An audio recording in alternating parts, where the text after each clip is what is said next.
Bismillahirrahmanirrahim. Assalamualaikum warahmatullahi wabarakatuh. Alhamdulillahi rabbil alamin. Wassalatu wassalamu ala ashrafil anbiya'i wal mursalin wa ala alihi wa ashabihi ajma'in. Asyhadu an la ilaha illallah wahdahu la syarika lah wa asyhadu anna Muhammadan abduhu wa rasuluh.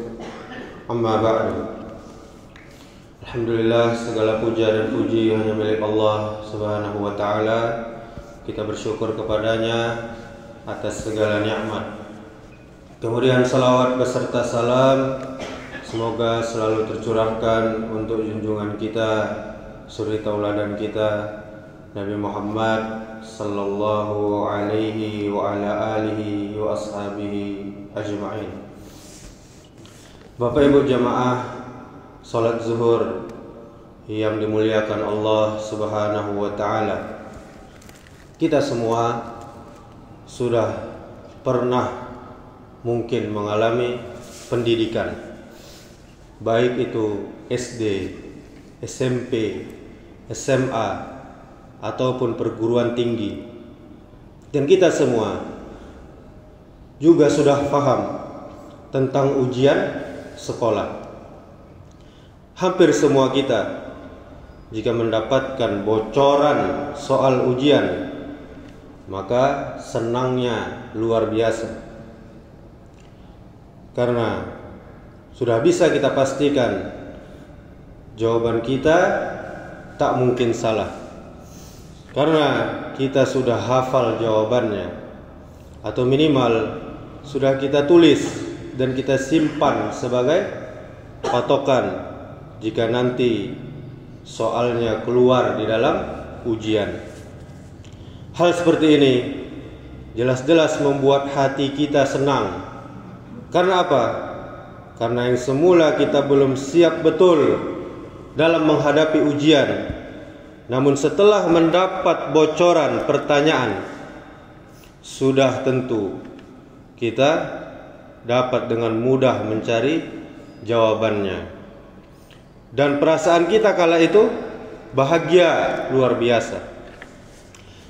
Bapak Ibu jamaah yang dimuliakan Allah Subhanahu wa taala, apakah perasaan kita seperti ini bahagianya bisa sama dengan ketika kita mendapati bocoran pertanyaan di akhirat nanti, yang mana pertanyaan tersebut bisa kita cari jawabannya sekarang agar kita bisa menjawab pertanyaan di akhirat nanti? Jawabannya belum tentu. Bahkan soal perasaannya sangat jauh berbeda. Untuk perkara dunia kita senangnya luar biasa. Namun jika untuk perkara akhirat, perkara kehidupan yang abadi nanti, justru malah kita tidak peduli, apalagi bisa senang dan bahagia sebagaimana bocoran soal ujian ketika kita sekolah. Inilah kita umat akhir zaman, kaum muslimin, kaum muslimat. Usia kita pendek-pendek, fisik kita lemah-lemah, ibadah kita sedikit, dan masih banyak yang bakhilnya, na'udzubillah min zalik. Padahal bocoran pertanyaan akhirat ini sudah ada sejak zaman Rasulullah sallallahu alaihi wasallam, yaitu hampir 1400 tahun yang lalu. Sebagaimana terdapat dalam sebuah hadis, Rasulullah sallallahu alaihi wasallam menjelaskan tentang perkara-perkara yang akan ditanyakan pada hari kiamat nanti. Beliau bersabda, "La tazalu qadama 'abdin yaumal qiyamati hatta yus'ala an umrihi fima afnahu wa an ilmihi fima fa'ala wa an malihi min ainaktasabahu wa fima anfaqahu wa an jismihi fima ablah." Tidak akan bergeser kedua telapak kaki seorang hamba pada hari kiamat sampai dia ditanyai, sampai dia dimintai pertanggungjawaban tentang umurnya, kemana dia habiskan, tentang ilmunya, bagaimana dia mengamalkannya, tentang hartanya, dari mana dia peroleh dan kemana dia belanjakan, serta tentang jasadnya, tubuhnya, untuk apa dia pergunakan. Hadis riwayat Tirmizi. Jemaah yang berbahagia, jawaban apa yang telah kita persiapkan sekarang? Apakah kita sudah mencari tahu jawabannya? Padahal pertanyaannya, ya, sudah jelas, tidak mungkin lagi direvisi. Jemaah yang berbahagia, apa yang telah kita perbuat selama ini, sejak akil balik sampai sekarang, sementara waktu yang sudah berlalu tidak akan pernah terulang kembali. Apa yang kita amalkan dan kita tinggalkan dari pengetahuan agama yang telah kita dapatkan, yang telah kita ketahui, baik perintah maupun larangan, anjuran dan sanksi yang telah Allah tetapkan. Bagaimana kita memperoleh rezeki? Apakah sudah benar menurut syariat? Dan kemana kita menghabiskan rezeki yang Allah berikan kepada kita? Apakah ke tempat yang halal atau ke tempat yang Allah haramkan? Atau mungkin rezeki yang halal yang kita dapatkan, tetapi ke tempat yang haram kita belanjakan rezeki tersebut. Sementara perhitungan rezeki itu ada dua pertanggungjawaban, yaitu yang pertama, dari mana kita dapatkan, kemudian yang kedua, kemana kita belanjakan.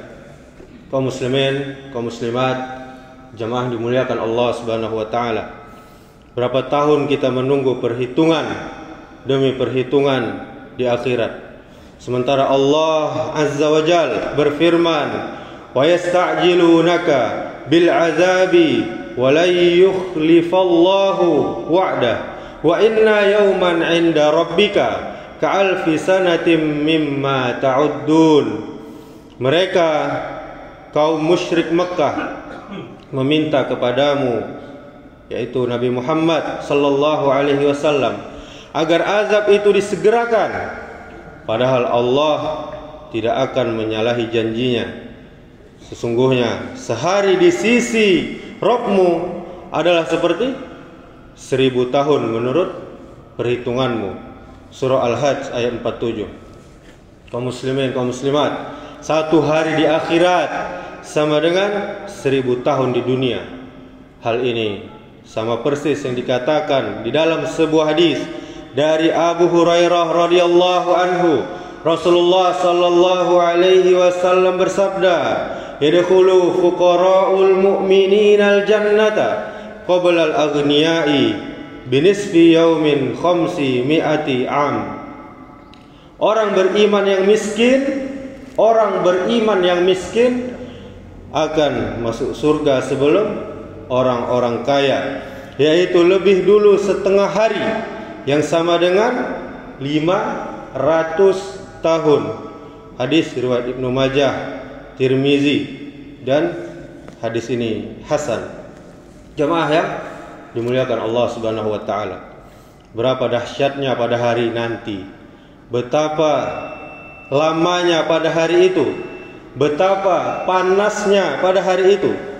Sebagai kesimpulan, mari kita sama-sama mempersiapkan jawaban-jawaban kita mulai hari ini.